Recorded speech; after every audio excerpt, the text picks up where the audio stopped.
is poppin', my kings, queens, Emma, Billy Janes? It's your girl Ray, back from vacation, and what an amazing time! Like, it was so fun. If you've never been to a silent disco, I highly, highly recommend. I haven't had that much fun in I don't know how long. It was great. It was great. It was so fun. Everybody was in their own heads. Everybody was free. Everybody was singing. I feel bad for the bartenders because I know how off key I can sing when I sing real loud. So, anyway, it was an absolute blast. BC is beautiful. The mountains are beautiful. The scenery is beautiful. The people are so friendly. It's just, it was an amazing time.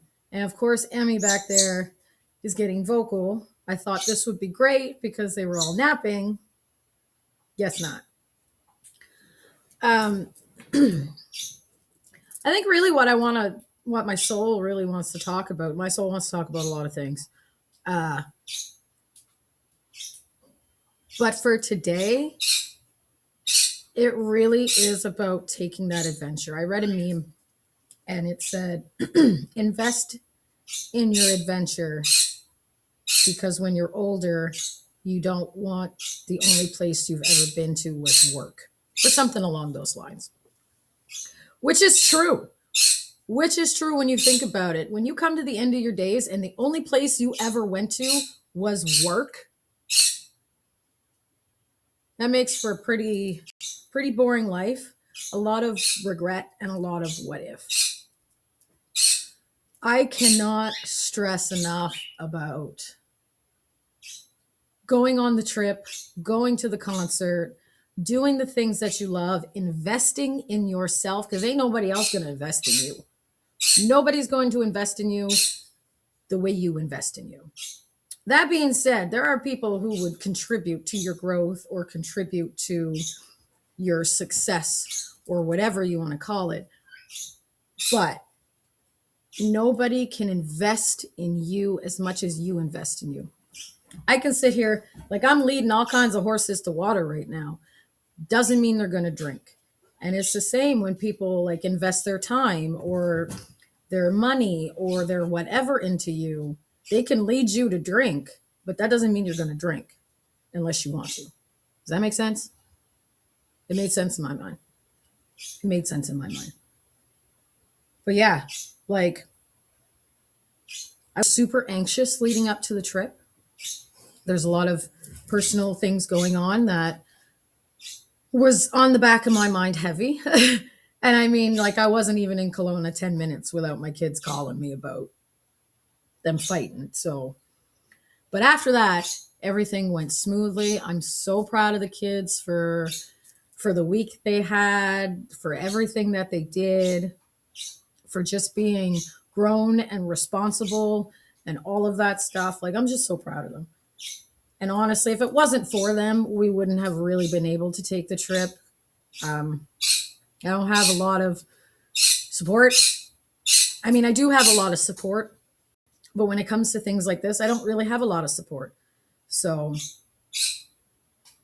kind of had to put it all on me and the kids. Anyway, they did fantastic. They did awesome.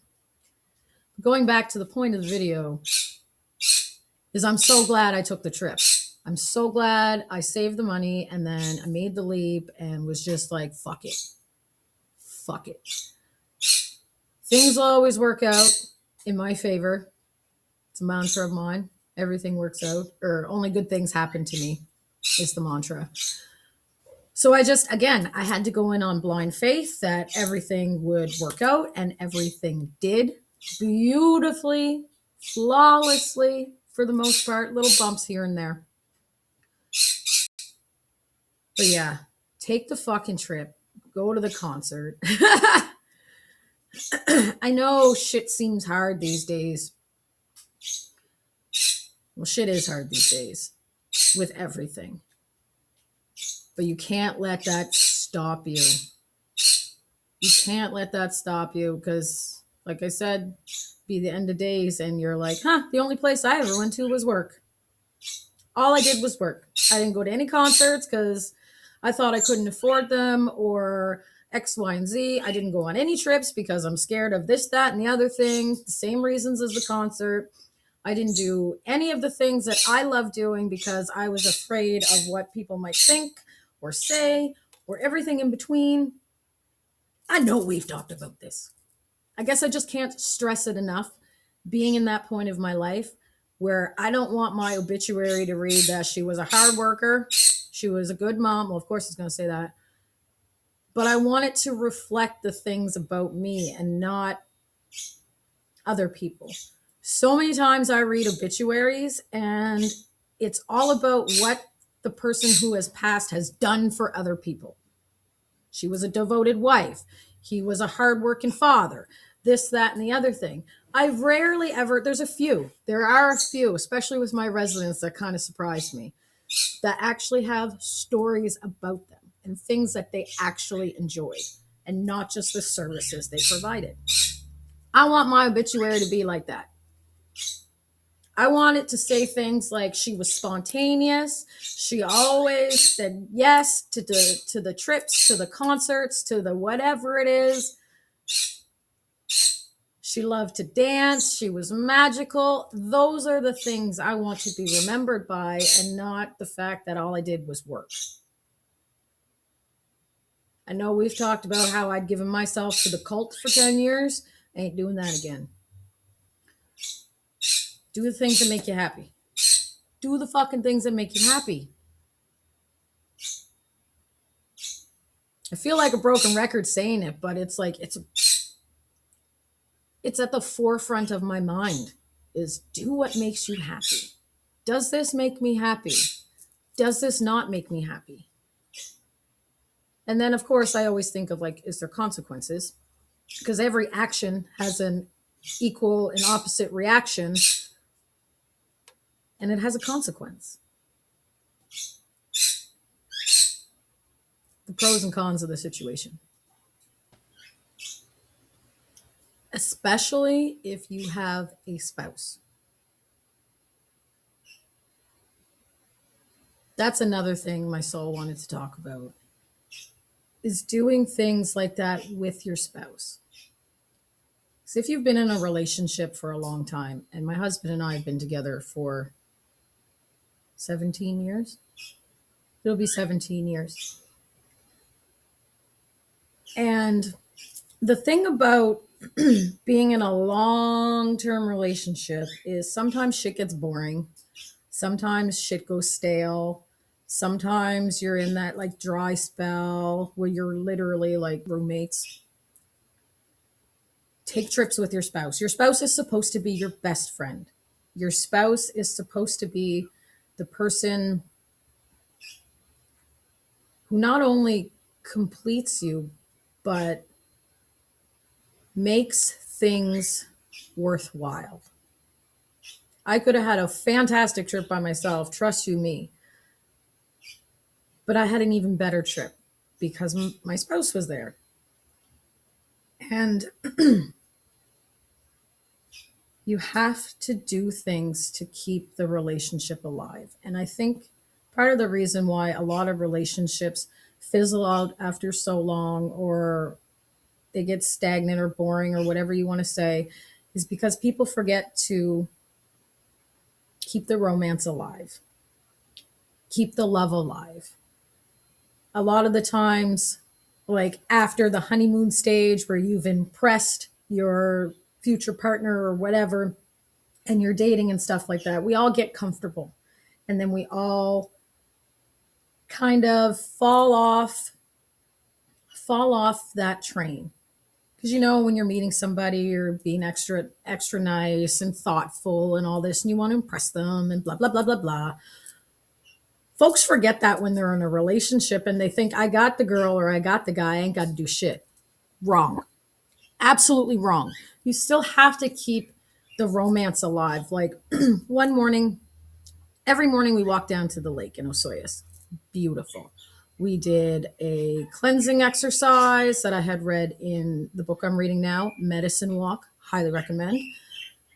And then after that, he played our wedding song and we danced on the beach in front of everybody in our little corner by ourselves. And I thought that was the sweetest thing. Shit like that keeps the love alive, keeps the romance alive. Date nights are super important. Date nights are so important, especially later on in relationships. Making time for your partner, you know, doing all of those things that you did in the beginning, you have to keep them alive, man. Don't get fucking comfortable. I've said this before too. Comfort will kill you. Comfort will ruin you. It'll ruin your life. It'll ruin your marriage, unless you're both are into that. Because I know people who are comfortable exactly living basically like roommates. You wouldn't even know. You wouldn't even know they were a couple. That's fucking weird to me. But anyway, that's another thing my soul wanted to talk about. Include your spouse in a lot of the things that you do to keep the love alive. It's just that's it. That's it. Anybody who is in a long relationship and they feel like maybe their marriage is on the rocks. Oh, okay, he's so handsome. Yeah, you. Their marriage is on the rocks, or it's stagnant, or they're falling out of love, or the spark is gone. Bring it back. Bring it back. Bring it back. It's not hard. It's not hard. And maybe that's part of the reason why there's space between you and your spouse, is because y'all don't do anything. Y'all don't do anything together. Y'all don't do anything fun. Y'all don't have this we're still dating mindset. I like that. The we're still dating mindset, and I still need to court, I guess, my spouse. Yeah, something like that anyway. Something like that. Oh, the tank is clean today. Sunshine, lollipops, and blue skies. But I think that's it. I think that's all my soul really wanted to say this week. Um, go on the trip, go to the concert, do things with your spouse, keep the love alive, keep the we're still dating mindset.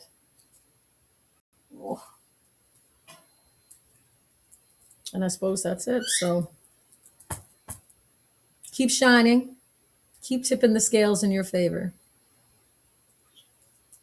I'll see you on the next one.